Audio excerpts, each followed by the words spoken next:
पंचायती राज मंत्री केदार प्रसाद गुप्ता के दिवंगत पिता राम अवतार साहा और शारदा कुंवर की प्रतिमा का अनावरण किया गया। इस मौके पर उप मुख्यमंत्री सम्राट चौधरी भी मौजूद रहे। वहीं चौधरी ने कहा कि मूर्ति की स्थापना कर माता पिता को कोई याद करे तो ये गौरव का पल होता है।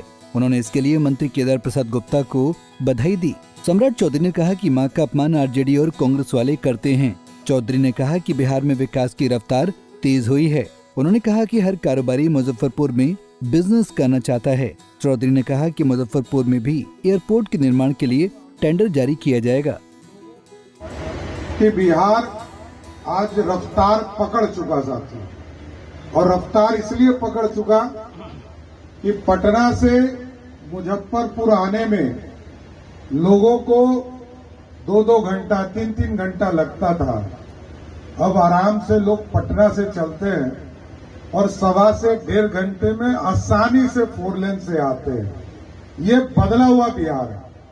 और आज मैं जब देखता हूं कई इंडस्ट्री के लोग आते हैं तो उसका पहला डेस्टिनेशन कहीं है तो वो मुजफ्फरपुर है, जहां वो बिजनेस करना चाहता है, आपके यहां समृद्धि देना चाहता है। इसलिए मुजफ्फरपुर भी आगे बढ़ रहा है और अगले 1 सप्ताह में जो यहाँ का एयरपोर्ट है उसका भी टेंडर निकलने वाला है, जो पूरी टेंडर की प्रक्रिया कर ली गई है। इसलिए आज केदार जी के माता पिता के मूर्ति के स्थापना में हम आए और सबको आशीर्वाद मिले, इनके माता पिता का इनको तो मिल ही रहा। वहीं पंचायती राज मंत्री केदार प्रसाद गुप्ता ने बताया कि उन्हें अपने माता पिता का आशीर्वाद मिला है। गुप्ता ने कहा कि विपक्षी दलों के पास कोई विजन ही नहीं है। गुप्ता ने कहा कि प्रधानमंत्री नरेंद्र मोदी और सीएम नीतीश कुमार के नेतृत्व में सबका साथ सबका विकास हो रहा है। आज डुमरी स्थित हमारे पूज्य पिताजी स्वर्गीय राम अवतार साह और पूज्य माताजी स्वर्गीय शारदा कुंवर जी का मूर्ति का अनावरण माननीय बिहार सरकार के उप मुख्यमंत्री सम्राट चौधरी जी, आदरणीय पूर्व प्रदेश अध्यक्ष संजय जायसवाल जी, राजभूषण जी निषाद जी, रामसूरत राय जी और अन्य नेताओं के द्वारा हुआ है।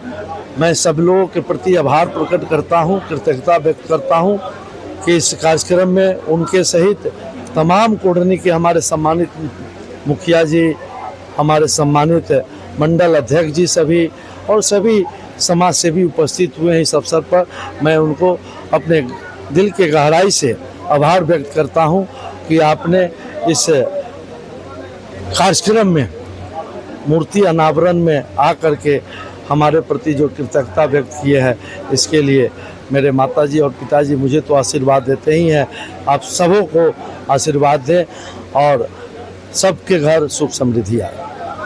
कुछ राजनीतिक सवाल बोलिए। नेपाल के जो हालात में पड़ोसी राज्य देश है, बॉर्डर से लगता हुआ, उसको लेकर विपक्ष की जो तरह की जो बातें आ रही है, उस बयानों को किस नजरिए से? देखिए, विपक्ष के पास कोई काम नहीं है और न कोई विजन है, न उनके पास कोई नेता है, न उनके पास कोई नीति है। हमारे पास नेता भी है, नीति भी है और नियत भी है। और यही कारण है कि आज देश में माननीय यशस्वी प्रधानमंत्री नरेंद्र भाई मोदी जी के नेतृत्व में देश आगे बढ़ रहा है और राज्य माननीय उप मुख्यमंत्री सम्राट चौधरी जी, विजय सिन्हा जी और हमारे लोकप्रिय मुख्यमंत्री नीतीश कुमार जी के नेतृत्व में आगे बढ़ रहा है और जन कल्याण का काम जन जन तक पहुंच रहा है। माई बहन योजना जो चलाकर लोगों जो फॉर्म राजद की तरफ से भरवाया जा रहा है, तो किस नजरिए? देखिए, उनको सिर्फ गुमराह करने आता है, काम करने तो आता नहीं है। जब मौका मिला 2005 से पहले तो कहाँ थे लोग? हम लोग और हमारे नेता कहे और करके दिखाए। उन्होंने कहा कि 400 रुपया से 1100 रुपया करेंगे और 1100 रुपया करके दिखाए। हम लोग क्षेत्र भ्रमण करते थे तो वृद्ध माता, दिव्यांग भाई, विधवा बहनें कहती थी कि 400 में काम न चले छे और हम लोग आग्रह किए थे माननीय मुख्यमंत्री जी से और उन्होंने 1000 हम लोग मांग किए थे, लेकिन उन्होंने 1100 करने का काम किया। उसी तरह हम लोग घूमते थे तो यह गुमराह करके लोगों को बरगलाने का काम विपक्ष करते थे कि स्मार्ट सिटी, स्मार्ट मीटर ज़्यादा चलता है, ज़्यादा बिल आता है। हम लोग ने आग्रह किया और माननीय मुख्यमंत्री जी ने उसको फ्री ही कर दिया लगभग 2 करोड़ परिवारों को 125 यूनिट बिजली फ्री करने का काम किया है। यही नहीं, सशक्त महिला शक्ति करने के लिए उन्होंने आत्मनिर्भर महिला को बनाने के लिए, आत्मनिर्भर बिहार बनाने के लिए महिला रोजगार, मुख्यमंत्री महिला रोजगार योजना चला करके परिवार के सभी व्यक्ति को रोजगार के लिए 10,000 रुपया फ्री देने का काम किया। और 10,000 से जो रोजगार ठीक ठाक ढंग से चलाएंगे उनको 6 महीना के अंदर में 2 लाख रुपया और देने का काम करेंगे।